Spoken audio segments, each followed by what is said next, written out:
Senhor, professor, professora da Escola Bíblica Dominical. É muito, mas é muito bom mesmo estar com você. Eu sou o presbítero Daniel Vitor, faço parte da equipe pedagógica do Capé de Franca e eu estou aqui para um breve comentário da lição número 14, isso mesmo. Chegamos à última lição desse terceiro trimestre de 2020. Iniciamos falando sobre a igreja lá no seu início, quando Jesus Cristo ele falou sobre a sua igreja. Depois nós vemos Jesus Cristo subindo e os discípulos ali no dia de Pentecostes recebendo o poder, a igreja começando ali a trabalhar, e viemos falando sobre esses quase 2000 anos de existência da igreja. E hoje chegamos na lição número 14, o tema é a igreja na atualidade. Vamos comentar um pouco sobre essa igreja hoje, depois de passar por tantas coisas, como que está a igreja hoje. É interessante que o apóstolo Paulo, ele diz que nos últimos dias nós teríamos tempos trabalhosos, tempos difíceis, de pessoas que amariam a si próprio, pessoas que não respeitariam o pai, não respeitariam religião, pessoas que não respeitariam os demais. Então, Paulo ele já falava sobre essas pessoas. São pessoas que amam mais os prazeres do que a Deus. Então, Paulo ele comentava que nos últimos dias iriam acontecer isso. Pessoas assim sempre existiram, mas numa quantidade tão grande como nós vemos hoje, não. Hoje nós vemos uma quantidade muito grande de pessoas que não respeitam mais ninguém, pessoas que não valorizam mais as outras pessoas, pessoas que se preocupam muito consigo. Hoje, quando nós vemos os hinos, nós vemos que a maioria dos louvores exaltam muito a si mesmo, pessoas que buscam o seu próprio prazer. Hoje, se a igreja ela não oferece algo que a pessoa goste, a pessoa vai procurar outra igreja, porque ela quer uma igreja que satisfaça a sua vontade, o seu desejo, os seus prazeres. Então essa é uma das situações da igreja na atualidade. Tempos difíceis. É interessante que quando o apóstolo Paulo falava sobre esses tempos trabalhosos, sobre esses homens amantes de si mesmo, o apóstolo Paulo ele não estava falando de algo que iria acontecer no mundo, com pessoas descrentes, não, de forma alguma. O apóstolo Paulo ele estava falando exatamente de pessoas que estariam dentro da igreja, de pessoas que se diziam cristãos, mas que agiam dessa maneira. E infelizmente é o que a gente tem percebido. Nós temos visto pessoas dentro da igreja com essa visão, pensando apenas em si próprio. Nós vivemos dias em que as orações não é para nos colocar na mão de Deus, mas são orações, são pedidos que quer colocar Deus em suas mãos. Pessoas determinando o que Deus deve fazer. A Bíblia fala que nós temos o direito e temos a oportunidade de pedir. Pedir nós podemos. Agora, determinar para Deus o que Deus deve fazer, jamais podemos fazer isso. Mas, infelizmente, hoje existe muitas religiões que ensinam isso. Você deve determinar, você é filho de Deus e tudo que você quiser, Deus vai te dar. Não é isso que a Bíblia ensina. A Bíblia fala que tudo que nós pedirmos, crendo, se nós estivermos debaixo da vontade de Deus, vai ser feito. Por quê? Porque se você está debaixo da vontade de Deus, você vai pedir aquilo que Deus realmente quer para você. Você vai ter essa sintonia com Deus e você não vai errar no seu pedido. Agora, Tiago ele diz que nós erramos muito por quê? Porque nós não sabemos como pedir. O que nós pedimos é para o nosso próprio deleite. Nós não pensamos no pão nosso. Nós pensamos no pão meu. Nós não pensamos no Pai nosso, nós pensamos no meu Pai.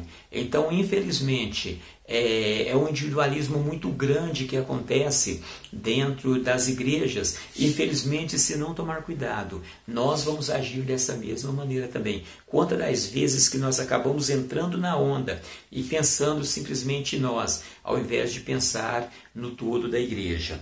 Mas vamos seguindo. Atualmente, a teologia da prosperidade, ela tem invadido as mentes e tem invadido o coração de muita gente. Eu conheço pessoas que já ficaram revoltados com Deus. Por quê?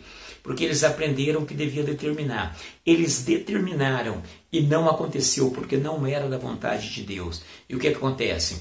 Eles ficaram revoltados com Deus e alguns deles estão fora da igreja até hoje. Por quê? Porque diz que Deus não fez aquilo que havia prometido para eles. E Deus não havia prometido nada, mas eles queriam que Deus fizesse aquilo que era a vontade deles. Então nós vemos que essa doutrina da prosperidade ela tem avançado muito.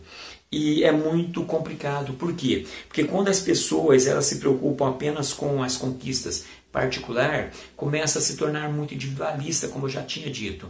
E a doutrina da prosperidade, ela tem essa tendência. Por quê? Porque daí as pessoas se esquecem do sofrimento do outro. Nós vivemos dias em que nós não preocupamos com o sofrimento do outro. Por quê? Se eu estou bem, tudo bem, quer dizer, o outro não é problema meu, o outro é problema do outro. E não é isso que o Evangelho ensina. Não é isso que nós vimos na história da igreja.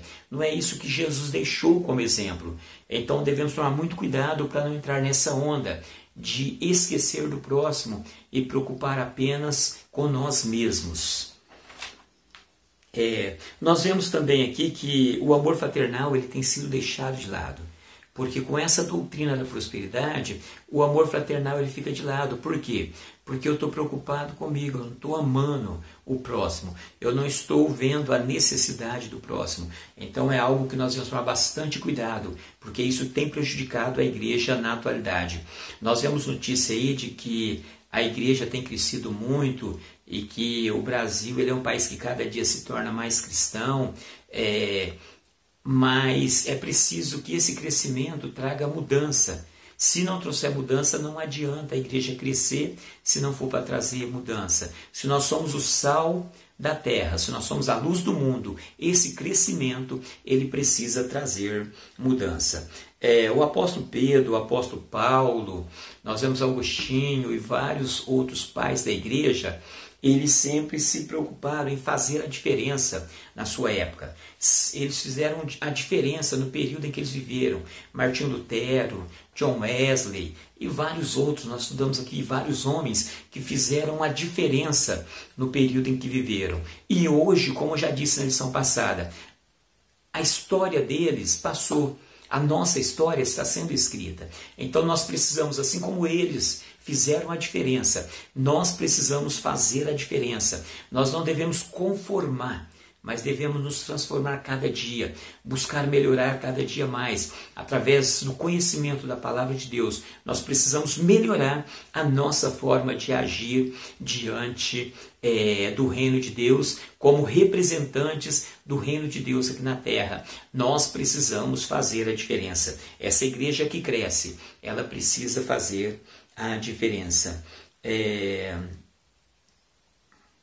Então, nós fomos chamados para fazer a diferença no mundo. Nós fomos chamados, repito novamente, para ser sal, para ser luz.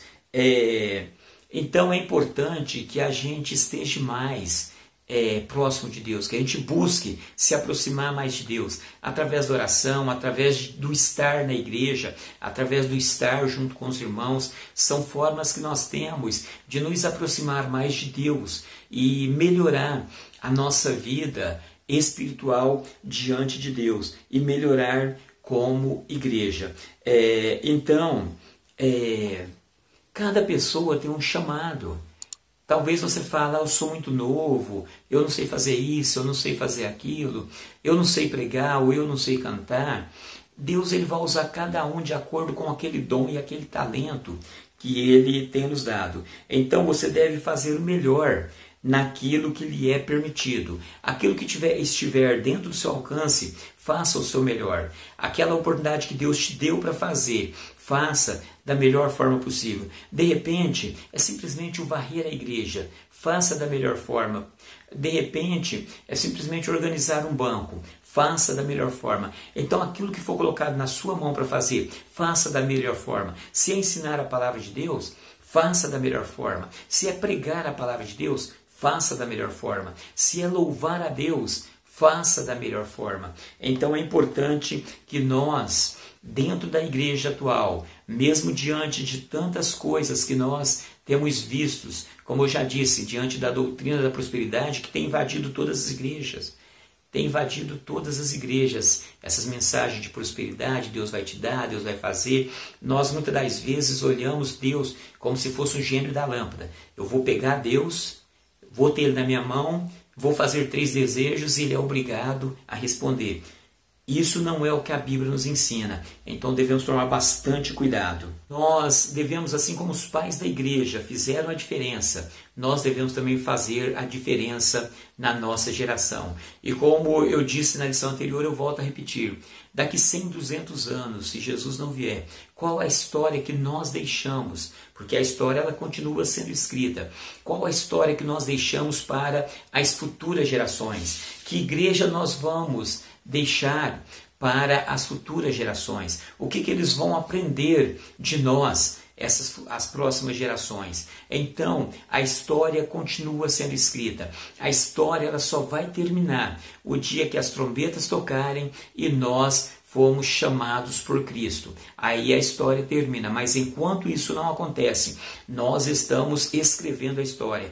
Enquanto Jesus não te chama para a glória, você está escrevendo a história. Enquanto Jesus não me chama para a glória, eu estou escrevendo a história. Então é muito importante pensar qual é a história que nós temos deixado, qual a história nós estamos escrevendo. É muito importante saber disso, porque a igreja nas lutas, nas provas, nas bênçãos, a igreja segue caminhando.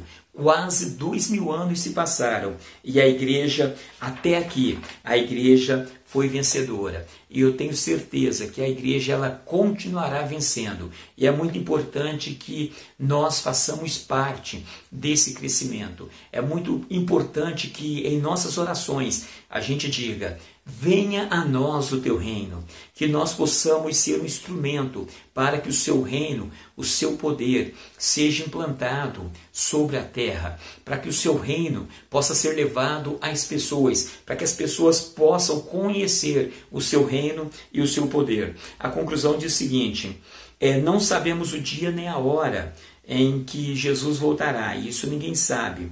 Então podemos ser a última geração também a escrever a história da igreja. Nós podemos ser a última geração, podemos estar escrevendo as últimas linhas dessa história. Que Deus nos ajude a escrever com bastante consciência, com bastante prudência, com temor e direção de Deus, porque eu tenho certeza que assim fazendo será uma bênção. Que Deus os abençoe, fique com Deus e até o nosso próximo trimestre que se inicia na próxima semana. Fiquem com Deus e até lá.